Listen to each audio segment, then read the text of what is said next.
तो नमस्कार प्रणाम, आप देख रहे हैं प्रयास न्यूज और मैं हूं राजू कुमार। हमारी उपस्थित जो है अभी पटना में है।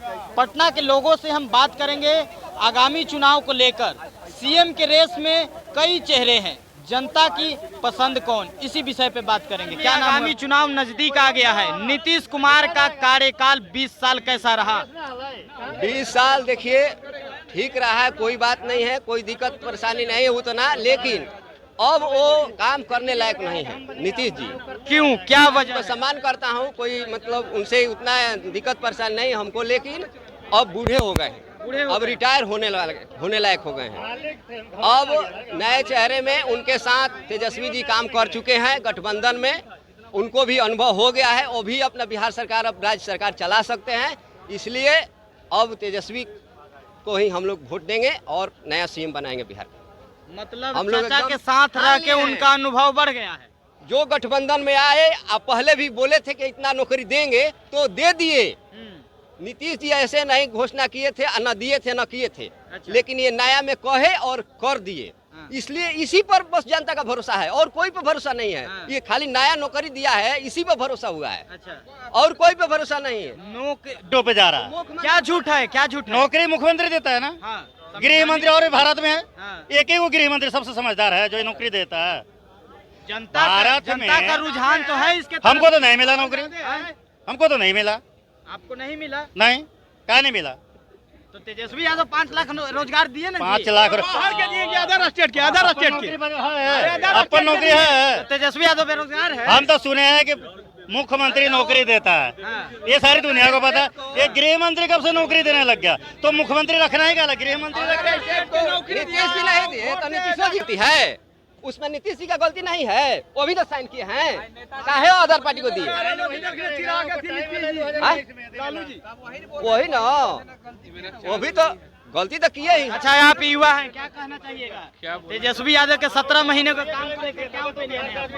तेजस्वी यादव का 17 महीना बहुत बढ़िया रहा। अरे भाई तो बनावे ना चिराग, क्या लगता है 25 में मौका मिलना चाहिए? बीजेपी का सरकार बिल्कुल मिलना चाहिए, बिल्कुल मिलना चाहिए। नीतीश कुमार का 20 साल का कार्यकाल में क्या? नीतीश कुमार का भी 20 साल कार्यकाल बढ़िया रहा पिछले, लेकिन बाद में नीतीश कुमार का कार्यकाल कुछ खराब हुआ है।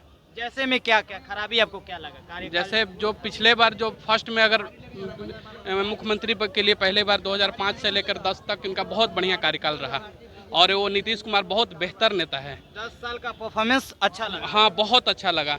लेकिन नीतीश कुमार बुजुर्ग होते गए और दिन प्रतिदिन उनको जिस प्रकार से मानसिक संतुलन खोते जा रहे हैं, उसके बाद से फिर बेहतर अच्छा नहीं कर रहे हैं।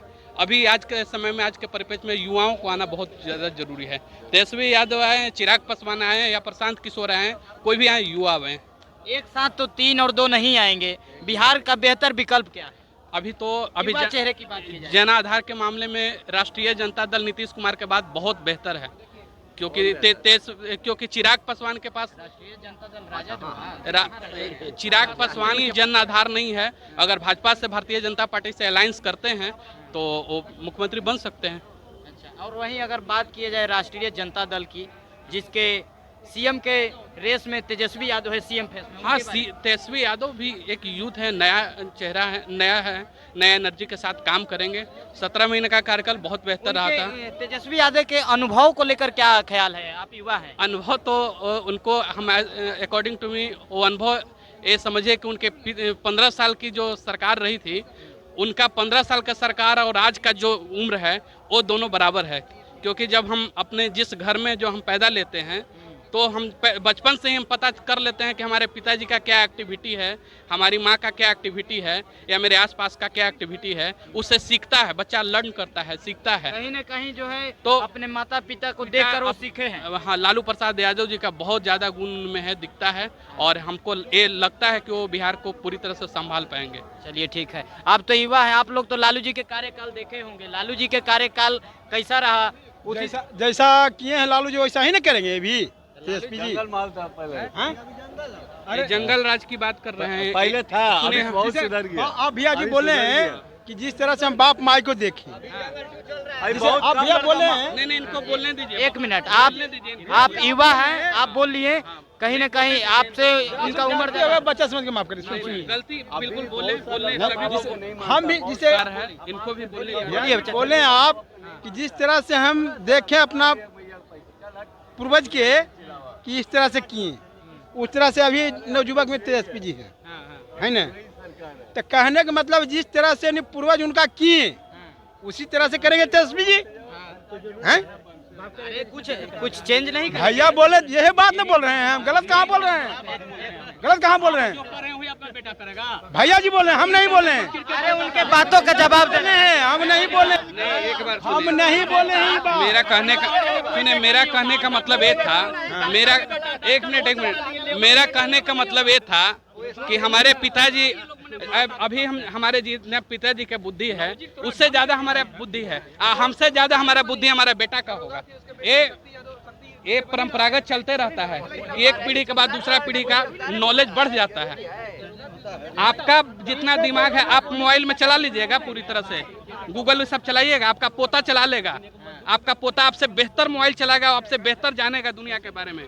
तो बाप से ज्यादा बेटा का नॉलेज होता है, बेटा से ज्यादा उसका पोता का नॉलेज होता है। पढ़ने से नहीं, ये पीढ़ी जैसे जैसे पीढ़ी बदलता है वैसे वैसे आदमी का दिमाग डिजिटल विकास हो रहा है, लोग का सोच डेवलप हो रहा पहले है। आपके पिताजी होंगे शायद तो दिल्ली पटना जाने के लिए उनको सोचना पड़ता है, अरे भुला जाएंगे, लेकिन आप एकदम आराम से जाते हैं, दिल्ली पटना मुंबई से घूम के चले आते हैं। लेकिन आदमी का विकास क्रमिक स्टेप बाय स्टेप डेवलपमेंट होता है इंसान को। क्या कहना चाहिए? वो हम सक्षम नहीं। सक्षम नहीं, सक्षम नहीं। आपके अनुसार क्या होना चाहिए? क्या सक्षम नहीं है? जिसमें दाग लग गया हमको, क्या दाग लग गया? कुछ में एक चीज में पैंट में दाग है, वो जो दागे हो दागी है, जिसमें दाग नहीं है वही अच्छा है। जिसे ये चुंदरी है, कपड़ा है, इसमें दाग लग गया तो इसको बेहतर फेंक ही देना है। बिहार की तो 50 बस देश का कौन ऐसा नेता है जिसको दाग नहीं है, बताइए। चिराग में दाग है कहीं से बताइए आप, क्या? चिराग में कहीं दाग है तो बताइए, कहीं की जगह चोरी में, चिराग में, चाहे आप कहीं अन्य जगह में। चिराग पासवान में दाग की बात कर रहे हैं, सुनिए मैं बता रहा हूँ। चिराग पासवान का जो जिस प्रकार से रामविलास पासवान को चयन हुआ था बिहार में, दलितों की आवाज उठाने के लिए हुई थी, दलितों का नेता थे। आज आप देख लीजिए चिराग पासवान के पार्टी में कितना दलित लोग हैं, कितना आज भी है। दलित के नेता आज नहीं है। आज भारतीय रामविलास के लोजपा के लोक जनशक्ति पार्टी चिराग पासवान धुमाइल करने का काम किए हैं। नहीं, दलितों को आवाज, आपका आवाज दलित का नेता है, लेकिन दलित उनके पार्टी में नहीं है। उसका में कई वो उनके पार्टी पासवान समाज का कहाँ कितना पासवान के नाम बताइए लोजपा में, कै गो? तो सिर्फ क्या हमारी उपस्थिति जो थी अभी पटना जंक्शन पे थी और यहाँ के लोगों से हमने बात किया। आगामी चुनाव को लेके आप लोगों का क्या प्रतिक्रिया है कमेंट बॉक्स में जरूर दीजिएगा। जय हिंद, जय भारत।